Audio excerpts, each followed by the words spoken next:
દાઢી મોટી થઈ ગઈ, હવે કપાવા જવું પડશે, નકર ઘરે કોઈ ઓળખશે નહીં. સવાર પડે ને ગમે થાય પણ ગ્રાઉન્ડે જવું જ પડે. કોઈ કહેતા નહીં ટાઈડ ને પડતી એવું. જો તમે તમારી જિંદગીથી કંટાળી ગયા હોય ને તો આ કોલસો પકડવાના પેતરા એકવાર કરાય. ધીસ ઇઝ એમપીસા ગ્રાઉન્ડ. તમે અનુમાન લગાડજો કેટલાક માણસો હોય છે.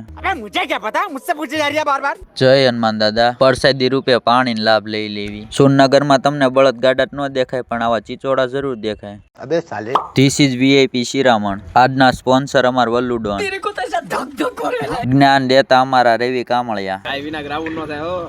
ઘર ભેગું થાને. કા દાદા મજામાં?